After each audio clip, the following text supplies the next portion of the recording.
Hi hello అందరికీ నమస్కారం. Welcome to our channel. నేను ఆదిత్య. మోదీ సర్కార్ ప్రభుత్వ ఉద్యోగులకు గుడ్ న్యూస్ అంటూ ఓ వార్త ఇప్పుడు నెట్టింట చక్కర్లు కొడుతుంది. సో మరి ఈ అంశం గురించి మాట్లాడడానికి ప్రస్తుతానికి మనతో పాటు లైవ్‌లో ఉన్నారు ప్రముఖ పొలిటికల్ అనలిస్ట్ ఎంకే రావు గారు. సో సార్‌ని అడిగి మరిన్ని విషయాలు తెలుసుకుందాం. సార్ నమస్కారం సార్. నమస్తే. సార్ మోదీ సర్కార్ మూడోసారి అధికారంలోకొచ్చిన తర్వాత అంటే గత 2 సార్లు అధికారంలోనే ఉన్నప్పుడు కూడా చేయలేనటువంటి కొన్ని అంశాలు మూడోసారి అధికారంలోకొచ్చిన తర్వాత ప్రభుత్వ ఉద్యోగుల కోసం చేశారు. సో వాళ్ళకొక గుడ్ న్యూస్ తీసుకొచ్చారంటే ఒక వార్త అయితే నెట్టింట చక్కర్లు కొడుతుంది. సో మరి ఆ గుడ్ న్యూస్ ఏంటి? అండ్ మూడోసారి అధికారంలోకొచ్చిన తర్వాత మోదీ ప్రభుత్వ ఉద్యోగుల కోసం ఎలాంటి కొత్త అంశాలు తీసుకొచ్చారు? ఇప్పుడు అంటే తాజాగా వచ్చినటువంటి వార్తల ప్రకారం పెన్షన్ స్కీమ్‌లో కొన్ని మార్పులు చేస్తాము. ఆ మార్పులు ఉద్యోగులకి అనుకూలంగా చేస్తాము అని చెప్పేసి కొన్ని ప్రతిపాదనలు చెప్పారు. అవి వార్తలను మాత్రమే చూసి మనం అవి నిజంగా ఉద్యోగులకు ఉపయోగపడతాయా? లేదా? అనేటువంటి నిర్ధారణలకు రాలేము. ఎందుకు అంటే దానిలో ప్రభుత్వం ఆమోదించినటువంటి విధానంలో ఈ మిగతా షరతులేమన్నా ఉన్నాయా? లేకపోతే ఏమిటి అనేటువంటిది అది పూర్తిగా వివరాలు వచ్చిన తర్వాత మాత్రమే చెప్పగలం. అయితే ఈ సందర్భంగా ఒకటి గడిచినటువంటి ఈ పెన్షన్ అనేటువంటిది ఓల్డ్ పెన్షన్ స్కీమ్ అంటారు. ఈ ఓల్డ్ పెన్షన్ స్కీమ్ అనేటువంటిది 2004 నుంచి అమల్లోకి వచ్చింది. 2004 నుంచి అమల్లోకి వచ్చింది. ఈ 4 నుంచి అమల్లోకి వచ్చినటువంటి ఓల్డ్ పెన్షన్ స్కీమ్‌ని ఎవరు తయారు చేశారు? గతంలో బీజేపీ నేతగా ఉన్నటువంటి అటల్ బిహారీ వాజ్పేయి గారి హయాంలో తయారు చేశారు. అప్పుడు నరేంద్ర మోడీ గారు గుజరాత్ ముఖ్యమంత్రిగా ఉన్నారు ఆ సమయంలో. అదేవిధంగా ఇంకా కొంతమంది కూడా వేరే రాష్ట్రాల ముఖ్యమంత్రులుగా ఉన్నారు. మరి ఆనాడు ఈ స్కీమ్‌కి అంటే పాత పెన్షన్ స్కీమ్ తీసేసి కొత్త pension scheme contributory pension scheme అంటే ఉద్యోగులుగా ఉన్నటువంటి వాళ్ళు కూడా 10% తమ పెన్షన్‌కి తామే చెల్లించుకోవాలనేటువంటి స్కీమ్‌ని తెచ్చినప్పుడు, ఆ స్కీమ్ మంచిది అని చెప్పేసి సమర్థించినటువంటి వాళ్ళలో నరేంద్ర మోడీ గారు ఒకళ్ళు. ఆ స్కీమ్ మంచిది కాదు. అది ఉద్యోగులకి హానికరమైనటువంటి స్కీము. అందుకని పాత పెన్షన్ స్కీమ్ ఏదైతే ఉందో దాన్నే పునరుద్ధరించి దాన్నే అందరికీ అమలు చేయాలనేటువంటిది 2004 నుంచి 2024 ఇది. 20 సంవత్సరాలుగా అటు కేంద్రంలోను, రాష్ట్రంలోను ఉన్నటువంటి ఉద్యోగులందరూ కూడా పోరాడుతున్నారు. ఈ పోరాడుతున్నటువంటి ఈ క్రమంలో గడిచినటువంటి 10 సంవత్సరాల్లో కానీ, లేదా నరేంద్ర మోడీ గారు ముఖ్యమంత్రిగానే ఉన్నారుగా 2013, 14 వరకు గుజరాత్‌లో. అప్పుడు గాని లేనటువంటి ఈ పరివర్తన ఇప్పుడెందుకొచ్చింది? ఇప్పుడు ఉద్యోగులకి, పెన్షనర్లకి మేలు చేస్తాము అని ఇప్పుడెందుకు చెప్తున్నారు? అనేటువంటిది పెద్ద ప్రశ్న. మరి ఇన్ని సంవత్సరాల నుంచి పాత పెన్షన్ స్కీమ్‌ని మార్చేదే లేదు.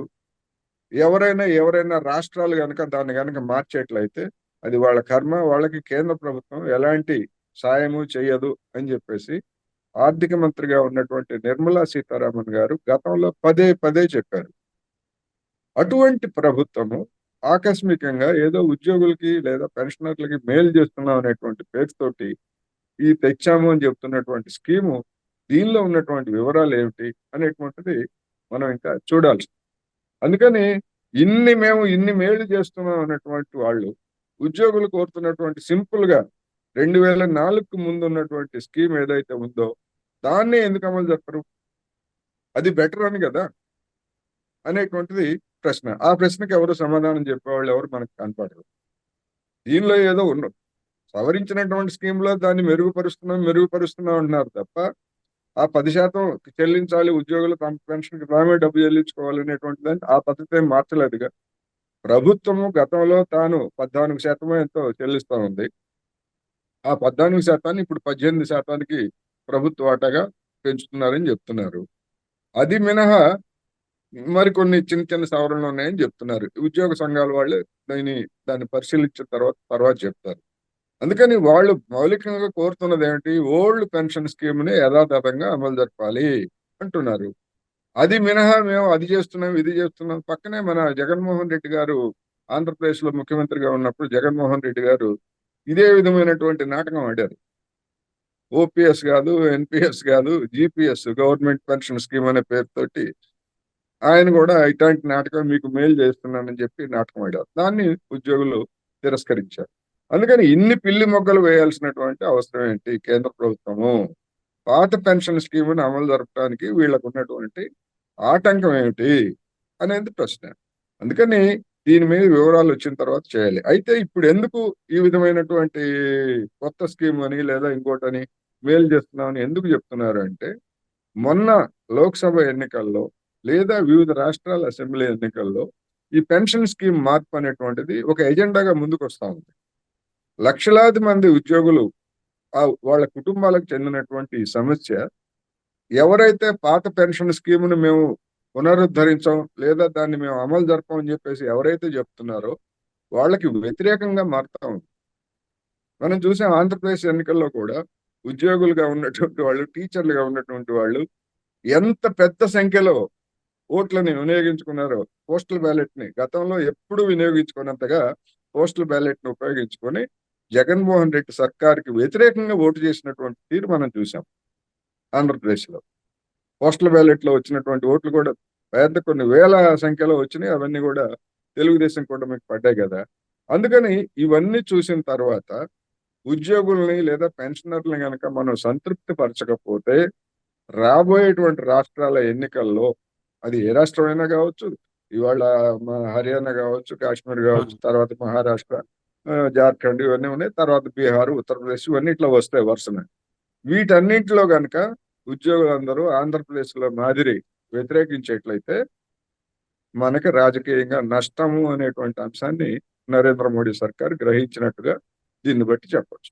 అందుకని ఈ రాజకీయ కారణంతో తీసుకున్నటువంటి నిర్ణయం, దీన్ని ఉద్యోగులు నిజంగా ఆమోదిస్తారా లేదా అనేటువంటి మనం చూడాలి. ఎందుకంటే ఉద్యోగుల స్పందన ఇంకా వెలువడలేదు.